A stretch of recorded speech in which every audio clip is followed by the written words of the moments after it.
નમસ્કાર દર્શક મિત્રો, હું છું પરમાર અનિશા. તમે જોઈ રહ્યા છો લોક સામના ન્યૂઝ. તો જોઈએ આજના સમાચાર અમરેલીથી અમારા રિપોર્ટર સતીશ રાઠોડ સાથે. ગુજરાત રાજ્ય યોગ બોર્ડ અંતર્ગત જૂનાગઢ જિલ્લાના વડાલા ખાતે તારીખ 30/4/2026 થી 2/5/2026 દરમિયાન યોગ ટ્રેનરો માટે 3 દિવસીય રિફ્રેશર ટ્રેનિંગ કાર્યક્રમ સફળ આયોજન કરવામાં આવ્યું હતું.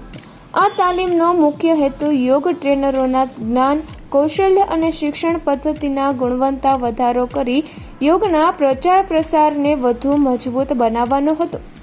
તાલીમ દરમિયાન આસન, પ્રાણાયામ, ધ્યાન તેમજ ષટકર્મ વિષયક તાત્વિક અને પ્રાયોગિક માર્ગદર્શન નિષ્ણાતો દ્વારા આપવામાં આવ્યું.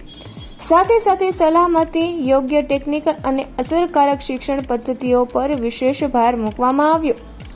આ તાલીમમાં ગુજરાત રાજ્ય યોગ બોર્ડના ચેરમેન શ્રી યોગ સેવક શિષપાલજી, સ્ટેટ કોર્ડિનેટર શ્રી અનિલભાઈ ત્રિવેદી, ઝોન કોર્ડિનેટર શ્રી વાલજીભાઈ ડાભી, અમરેલી જિલ્લા કોર્ડિનેટર શ્રી સાગર મહેતા ઉપસ્થિત રહ્યા હતા અને માર્ગદર્શન પૂરું પાડ્યું હતું.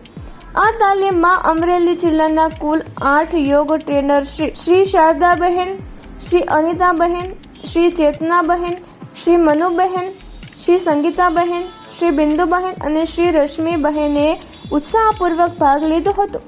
તેમણે તાલીમ દરમિયાન સક્રિય સહભાગિતા દર્શાવી અને પોતાના અનુભવોથી તાલીમને વધુ સમૃદ્ધ બનાવી. ભાગ લેનાર ટ્રેનરો દ્વારા જણાવ્યું કે આ રિફ્રેશર ટ્રેનિંગ તેમના માટે ખૂબ જ લાભદાયી રહી છે અને હવે તેઓ વધુ આત્મવિશ્વાસ સાથે પોતાના વિસ્તારમાં યોગ શિક્ષણ આપી શકશે. અંતમાં આયોજકો દ્વારા જણાવાયું કે આવી તાલીમો દ્વારા રાજ્યમાં યોગનું સ્તર વધુ મજબૂત બનશે અને સ્વસ્થ સમાજ નિર્માણ માટે મહત્વપૂર્ણ યોગદાન મળશે. તો ફરી મળીશું એક નવા સમાચાર સાથે. ત્યાં સુધી જોતા રહો લોક સામના ન્યૂઝ.